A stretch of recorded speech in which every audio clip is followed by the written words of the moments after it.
is another episode of What's Behind the Scene. Today, man, I'm trying to bring you some of everybody. You know what I'm saying? And this guest that I have today is an amazing entertainer. He does some of everything with acting, comedian, creating that fire content, and he's here with us today. Let's show a lot of love in the comment section for my man Tutweezy. hit all the camera angles. You gotta hit.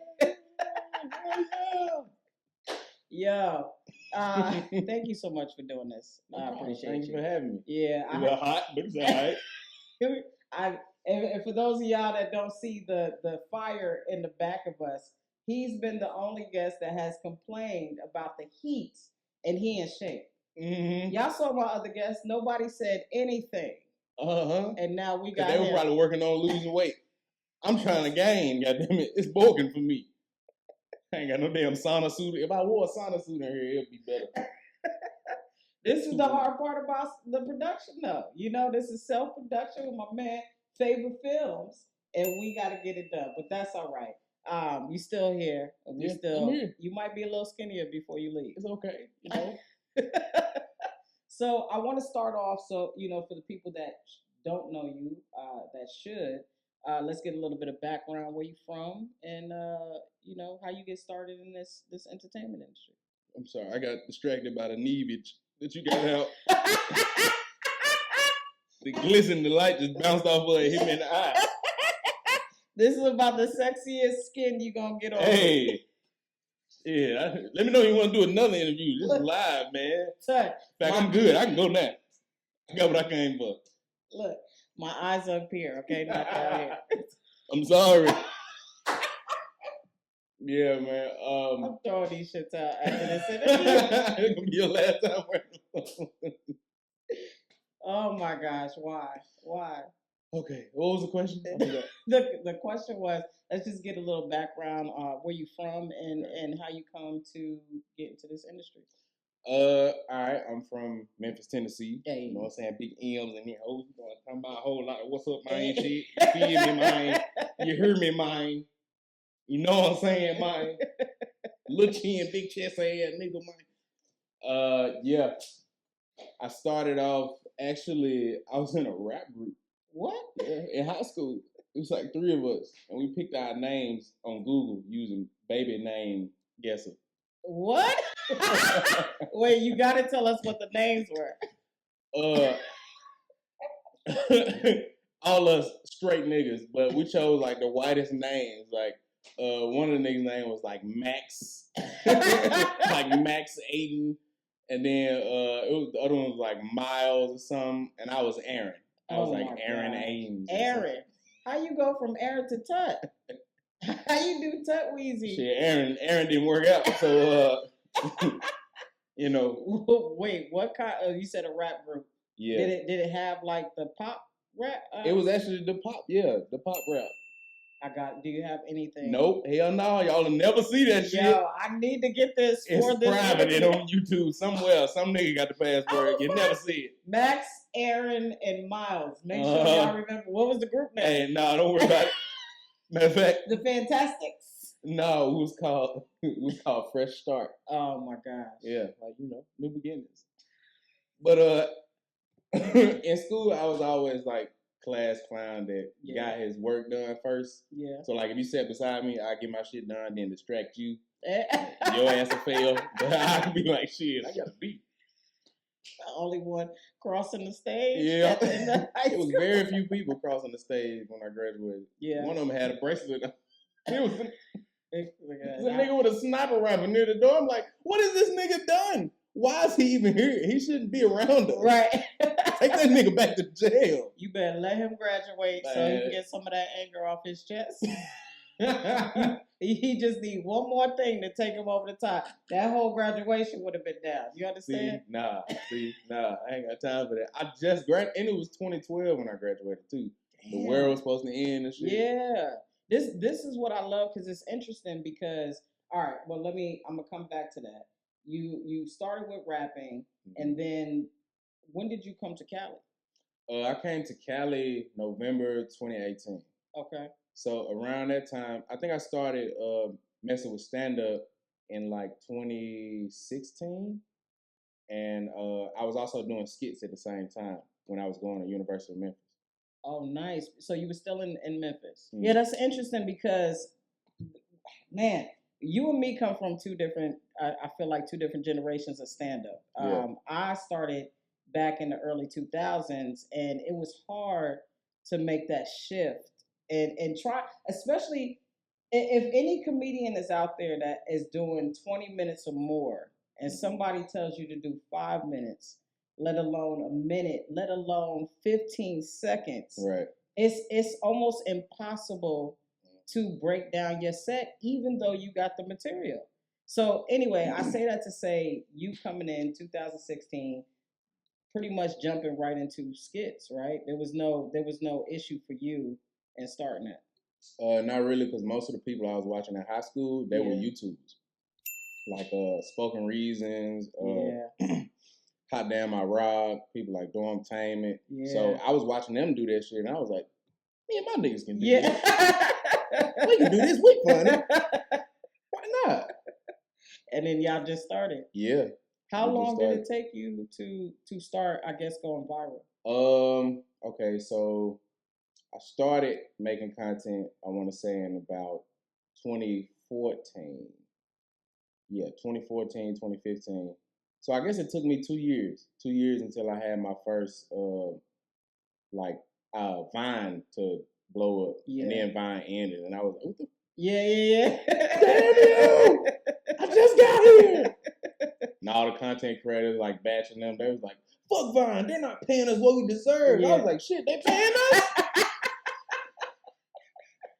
Niggas was 15 in high school getting bags from Vine. I'm goddamn 20-something at the time working at the gas station like, fuck, this isn't me. Trying to come up with 15 seconds of a quick thing, man. So how because I feel like there's a level of I guess let's start off with going, what was the first the skit that you did?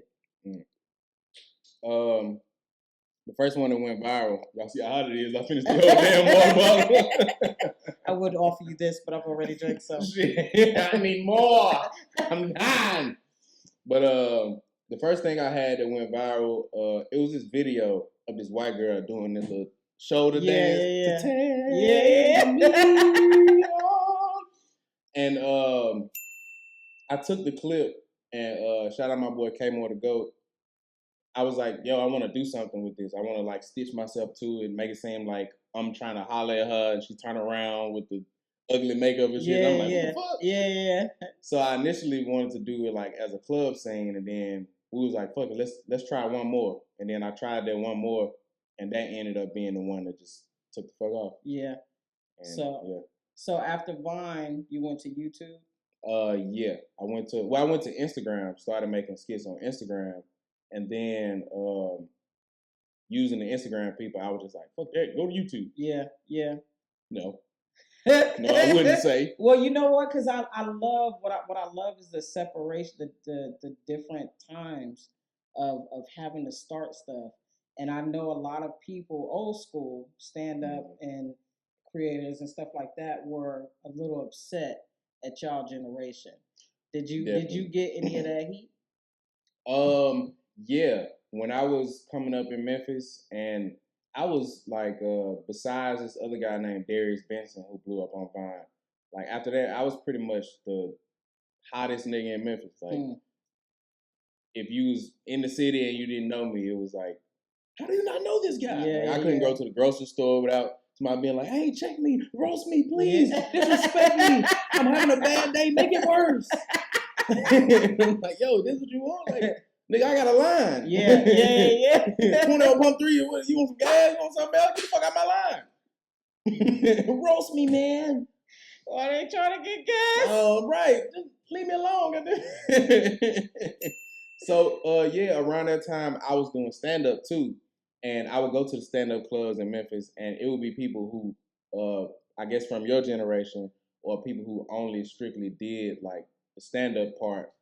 you know, passing that judgment on to me. Like I would go to the open mics and they be looking at me sideways or like try not to give me opportunities because they don't think I worked hard enough or they don't think I deserve it or some shit. Yeah, so I definitely dealt with that part of it, but some of those same people are now trying to get their social media. Oh, absolutely. So it's like, absolutely. nigga, I told you in the beginning. Yo, a lot of people missed the boat too, and you know it's crazy. I started on YouTube early 2000s. Yeah. And I did like I did a few things that was hitting, and I stopped. And that stop and having to get back on it has ruined me. You understand? It's like, so not that I haven't been getting views that's been coming up there, but it's been very hard to build that after this train ran. And I think it's interesting because we've always been evolving. We've always been changing. And I don't know why people thought, especially technology, was going to reverse. Right. That people would be like, we ain't going into the new age. All these guitars, and Instagrams and Twitter pictures. That's why they try to kill y'all off now. Hard work. Hard work. Do it yourself, DIY. No, don't use the world on an app. Go out there. We had to go to their face. So I'm going to still just go to their face and not use the tools that make it easier. Like YouTube. You mean to tell me you can find the answer on YouTube in 10 minutes? Well, that's not hard work. That is not integrity. See, it's like niggas was judging us like, oh, you cooking your food with an oven. I'm cooking my shit with a lighter. Right. The fuck? How dare you? You young niggas got it easy cooking with your ovens and shit. I had to sit there with a lighter, 2 sticks, and cook my meals. Don't get mad because times are changing. Like, go with it. And I had to adapt through all of the changes, the ups, the downs, the 100 million views, the 3 views. Yeah. Me, my mom, and my sister telling them go comment, hurry up. Who am I? Gotta make other accounts. You're right, make other accounts. Comment on there, share it. I heard if you share it in the group, make a group with 5 pages, share it to each one. Yo, let me tell you, my wife, I used to come in the house and be like, babe, look, I got 2 more views. And like, you know, it was like building up. And then I came to the house and we got a TV in almost every, you know, section of this place. And anyway, I came home one day and all of my shit was playing on the TVs. No value. That's live. Just playing. And I'm like, this is the chick that's giving me all the I'm thinking I'm running it out. I'm like, ooh, 3 more. She just stopping and going back and watching it again. Thank you. I appreciate that. Oh, that's love right there. Playing on all of them, playing on the phone too, the laptop. Ooh-wee. Yeah. So as a comedian and creating that content, how do you feel like, because it almost started at the same time. So how would you say either stand up help with creating the content or the creating help with stand up? In the creating part, I got to do a lot of improv. And improv has added to like my stand up in ways. So I think both of them really just help fine tune each other. Like I learned structure with stand up and watching other people do stand up, and with the the practice that I get better at acting by doing the improv and the skits and shit too. So yeah, kind of like came together. One question that we always we used to talk about was, I ain't even gonna say it like that. When you have so many people now looking at you as a fan, even though or you know them being your fan, but even though you working at the gas station and stuff, now going to the stage, people are excited to see you, right? Yeah. Were you headlining at that time? Was I headlining at the time that I was? You know, a lot of people go from getting millions of views to headlining. Yeah, no. It was nothing like that. I was doing shows for $20. I'll pull up to the show, get done, they be like, I got your gas money. Fuck, I guess. Work at the gas station. I work at the gas station. But nah, yeah. It was still, I think even though they're like kind of connected, those two are still their own individual grind. Like just because a person has a high following doesn't mean that 20 people gonna come out to see the show, or you're gonna get a guaranteed, great performance at this place. So I think it does take a lot of well-roundedness and splitting that time up into each individual craft too. Yeah, I like that. I like you mentioned you and your boys is like we could shoot this ourselves. Mm-hmm. Did that come from a place of them just having that knowledge, or you guys all having that knowledge, or was it like, hey man, go learn this, and let's put that together? Yeah, me and my boy, we was just like watching other people do it because it wasn't really, we didn't have that many examples in Memphis, like for people that are influencers, because nobody really knew what the fuck it was. Like even around that time, like people were aware of influencers and content creators, but they didn't know what to do with us. Yeah, like I was still, like I think at the time I had maybe like 100,000. And I remember like the club still booking people from out of town to come host the event. So they're like, we don't even know if this is real people. Yeah, like, how not? Yeah. They might have computers and robots doing this. Now they freaking will take it on that first day of going viral. All right, man. I keep seeing you cough up stuff. I was hiding this, but let me give you a new surprise. Is it? End of the interview, he's like, go on and take that. I can't believe I feel hot now because you doing this. All right. Oh yeah. What I need. So jumping back in, have you always been inspired to be in this industry? It's all good. What brand is it? You know what I'm saying? You will never know. All right. Until they sponsor. You right. You right. You right. Haven't you learned nothing? Y'all better goddamn sponsor. You mentioned rapping. That was your first thing in it. Have you always like aspired to be in this industry? The crazy thing was when I first started, I was just doing it because it was fun. Yeah. And I never really thought that I could be in the industry or anything, because just being from the other side of the world, it's like, I don't know. It seems so out of reach. Like these things seem so out of reach that we don't even imagine them to be realistic. It's kind of like that that example that they did the experiment with the fleas and put them in that thing, and they think that they can only jump as high as this. But I think just within my friend group, we broke that mold. Yeah. And we was just like, shit, what if we try? Like, what do we got to lose? Like, we literally packed all our shit. Like, I remember me and K-Mo was like, November, we're going to move to LA. And I had been visiting for a couple of times and, shit like that, to try to make sure when I come out here, I got somebody to depend on if I go homeless or or shit go left, So this was like March. And he was like, yeah, November, we moving. I was like, well, yeah. And we was like, we're going to have like 10 racks saved up. Man, we gonna tear that shit up. You know what I'm saying? And I said we was moving November. 1 month before that, we checked how much money we had. We had like a rack a piece. It was 6,000 short. And most of that got spent on the gas on the way here. So we drove 26 hours from Memphis straight to LA. Damn. Like we stopped, I think we drove 14 straight, stopped in Texas because Texas is fucking huge. Took a nap at a random gas station, woke up, new life. Right. Had the whole trip. Did you film it?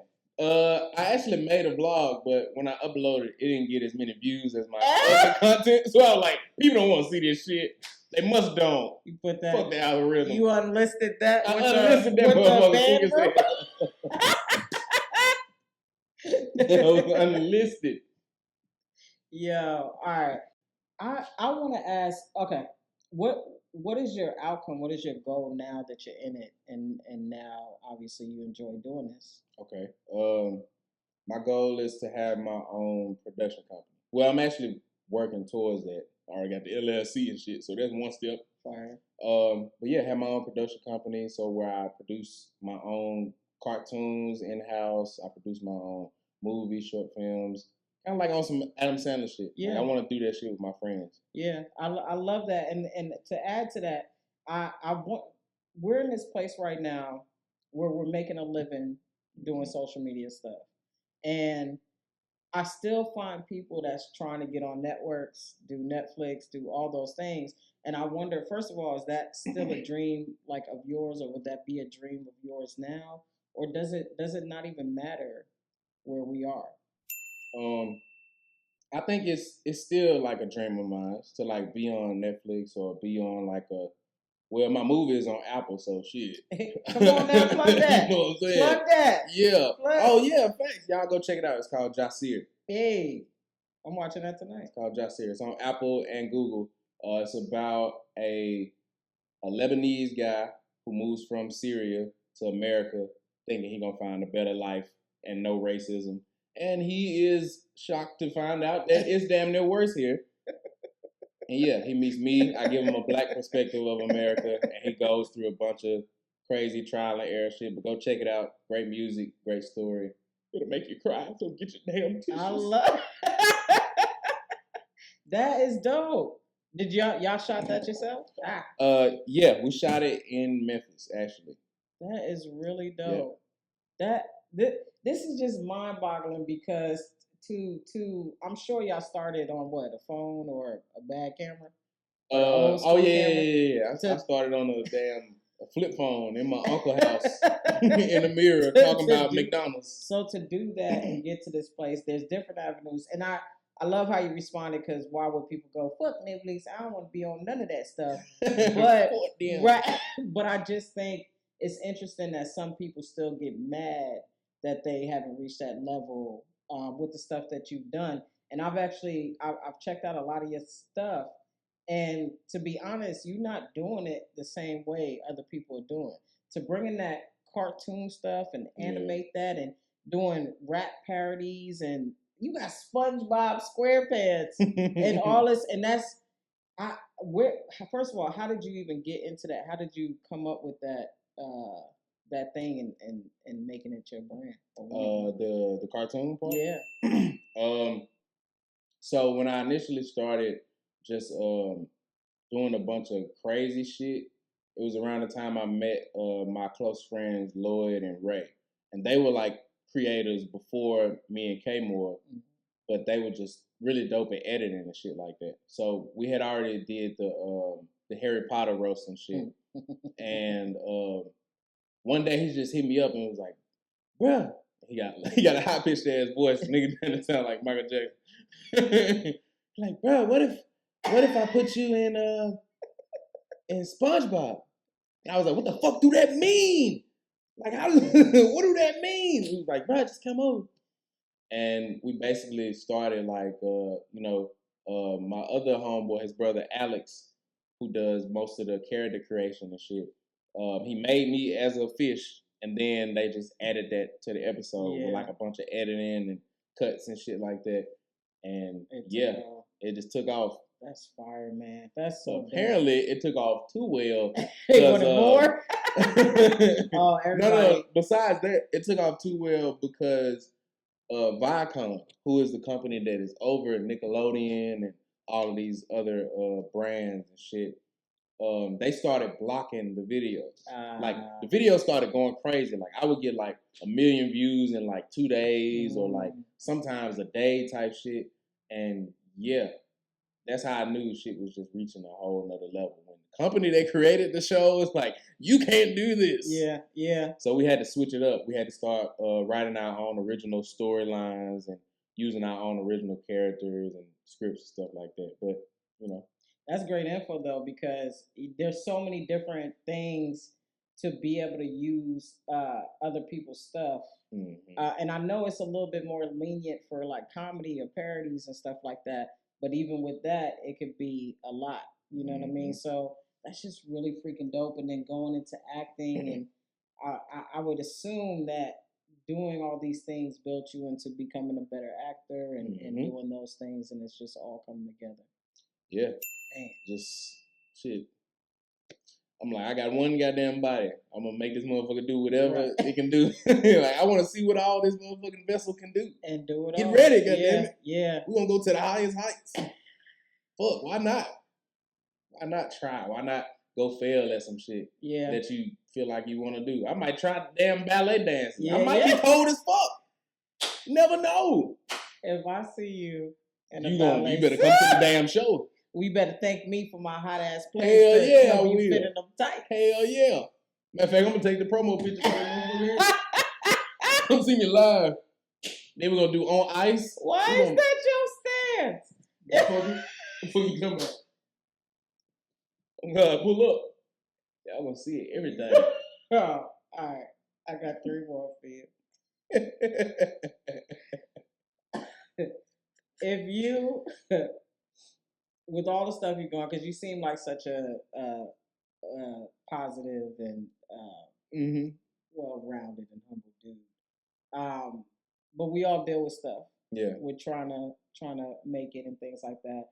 Could you tell us an experience of just certain things that you had to go through while developing your brand, and how did you pretty much fix that situation?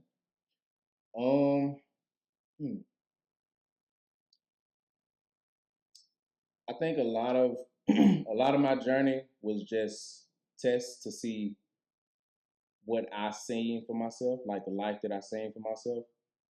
And I had a lot of experiences where people didn't see it. People didn't see the vision. Actually, my godmother, love her to death, she just couldn't see the vision. Like, when I dropped out of college, I went to college for like 2 semesters. And then I just was like, why the fuck am I here? Like, actually figured out what I want to do for the rest of my life in college. Because I went there for architecture, which is random as fuck. Random. Because I could draw, though. And at the time, looking at it now, that was probably not the best decision for me. Because growing up in a poor home, like, my stepdad was like, you need to find out how to get us some money around this motherfucker. And he was like, all that drawing and shit, you need to draw some houses. Draw your mama house. Draw us a house. And I was like, okay. And I started believing it. Like, I started being in class, like, drawing house designs and blueprints. And I was like, this is fun. So when I went to college, I thought that's what architecture classes and the whole thing was, just drawing houses. I want this to look like this. That motherfucker gave us a $700 book the first day of class. All that shit was just math and shapes and shit. Yeah. I was like, what the fuck is this? This ain't fun. And that changed. Yeah, that changed. So I switched it to graphic design. And I was like, I don't even really like drawing like that. Yeah, Because people beside me was cold as fuck. And I'm like, you draw a stick. How does yours look? I'm like, I got to start over. Yeah. All my drawings, because I kind of know how to draw, but all my drawings come out like a gay white man. What does that mean? You don't understand. Like, no matter how I draw the eyes apart, you said drawing people. Yeah, they always look like a gay white man. I started with faces, and it always comes out to look like I'm like, what am I doing wrong? Yeah, what color is it? I'm gonna show you.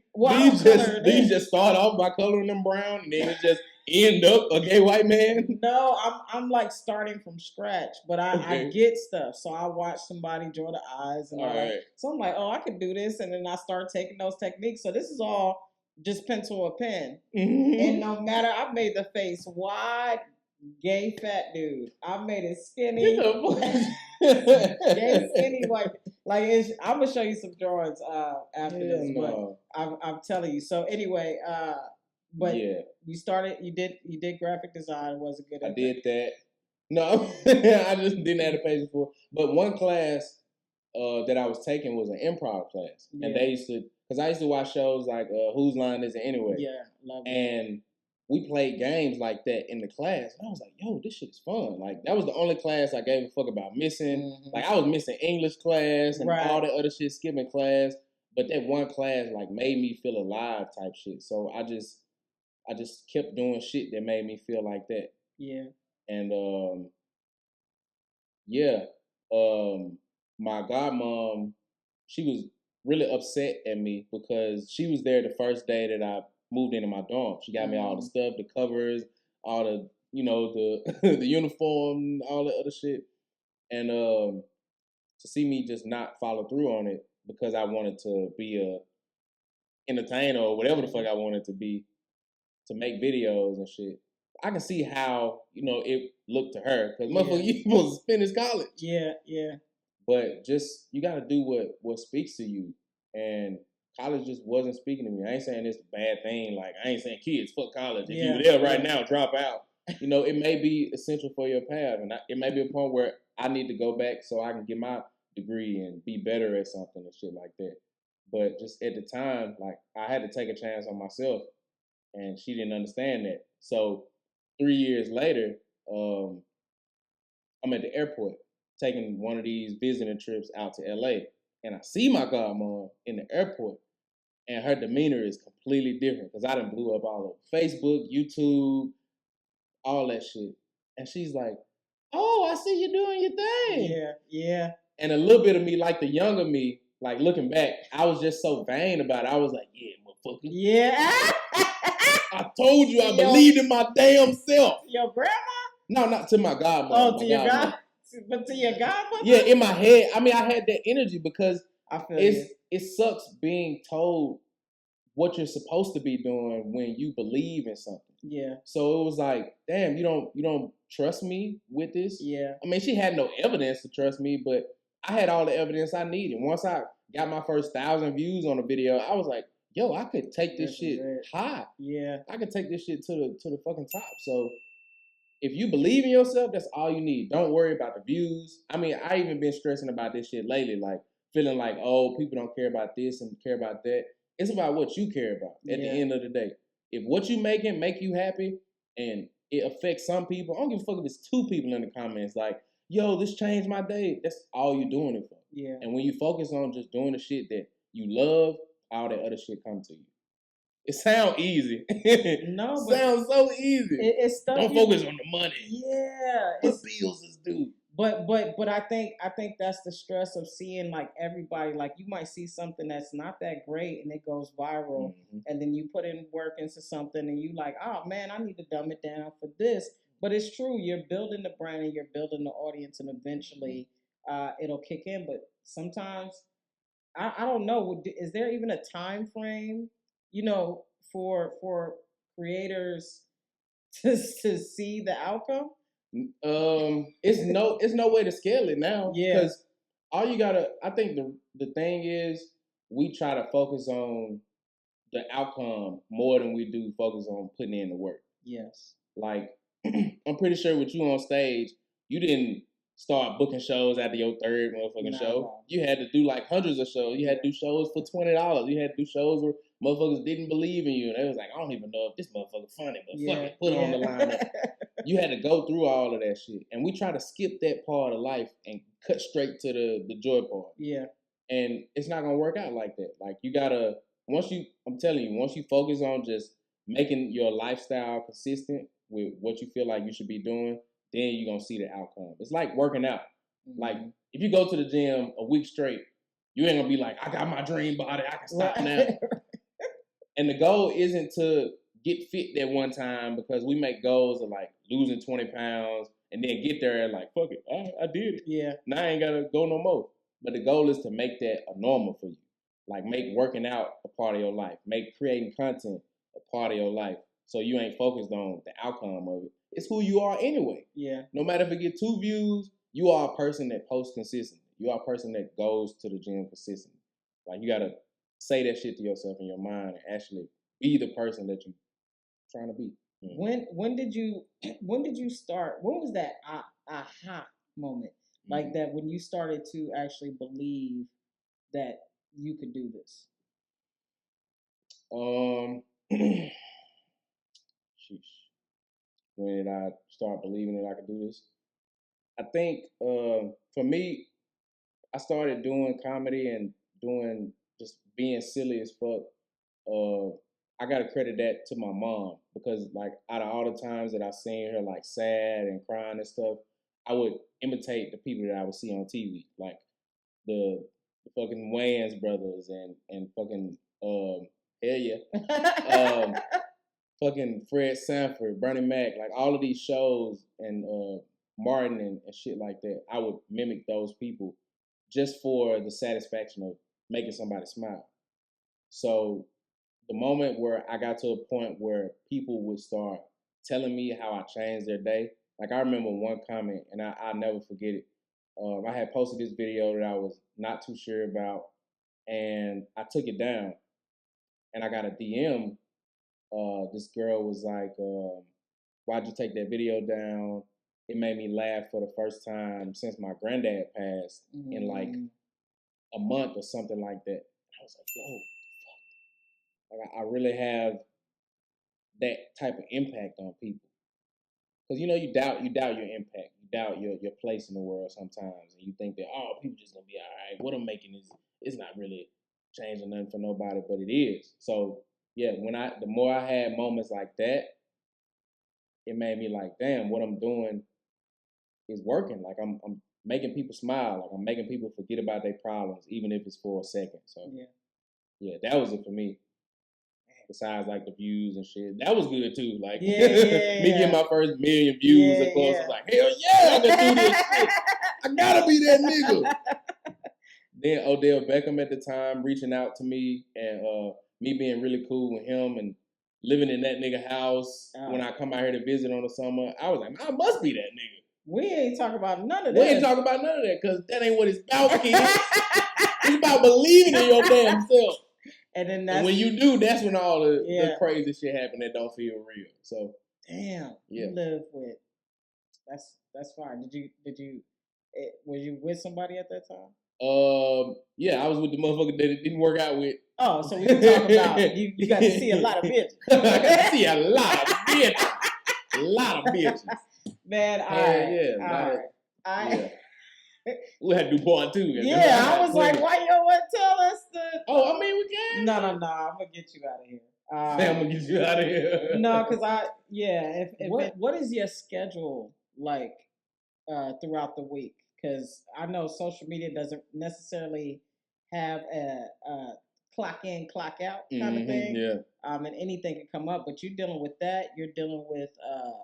auditions because you act, you're dealing with meetings and so forth and so on. And how does that what is your schedule like on that? At my most consistent, it is I try to post a couple of times a week, like max. So I don't burn out. Yeah. Because I have a lot of stages where I would burn out trying to like keep up and this nigga post 7 videos. I ain't doing shit. Yeah. So just slow and steady. Like take your time. Small habits add up. I'm reading this book called Atomic Habits. So it's really just putting all that into perspective. Like these little wins add up to big, outcomes. To big ones. That's trying not to overwhelm myself. Yeah, because a lot of people think you're supposed to post 7 videos a day. And I would assume, because I'm just now getting there, but I would assume that you kind of make your audience know what you're doing. Yeah. And then that helps. You go off of what you really is. You do what you want to do. Right. And people get hip to what you do. Right. Like, that's how you want it. You don't want to go online being like, what would they like? Right. When do they get off work? Nah, fuck that. If the show come on at 6, you better catch up after you clock out. Like, they got to respect you. When do they want to? You can be consistent. And you give them all the control. I love this. Thank you so much, Tut. I really appreciate this. I think, again, I'm one of them people that's upfront and honest, and I'll say this. It took me a long time to meet Tut. It took me a long time to see the content and stuff like that. But I'm mad at myself for not jumping on board earlier in the game, because when I tell you a lot of creators, and I don't even want to give you like a content creator. He's entertainment. Okay, like I said, creator, actor, rapper, all those things. and I think you are phenomenal. So thank you for doing this. Maybe we could do a part 2 because I know I was asking you questions like it ain't had nothing to do with just what's behind the scene. Yeah, we had to do an initial conversation. Yeah. So, but I get to know each other. Yeah, but thank you so much for doing this. And no thing but a chicken wine. I hope to see you again. You'll never see me again. It is, even though you too hot. How the fuck here? Second water bottle. I need a third one. You saved that last sip. I saved that last sip. So, hold me over. Tell them what you got going on where they can find you. Yeah, man. Check me out on Christian Mingle. You know what I'm saying? Bebo. Shit like that. Black Planet. Bebo. You don't remember Bebo? No. Come on now. That's a lot of Bebo. Nah, no bullshit. You can find me on basically anything. Tutweezy, Tutweezy. Type that in. You'll find me. Go check out his movie on Apple TV. Mm-hmm. The name of it again is called Jacir. Jacir. I'm watching that 2 nights. You understand? Yeah. Hey, man. Thanks again. Ain't no thing. You know what I'm saying? Got the Kung Lao hat. You was saving that shit. I was saving it for the end.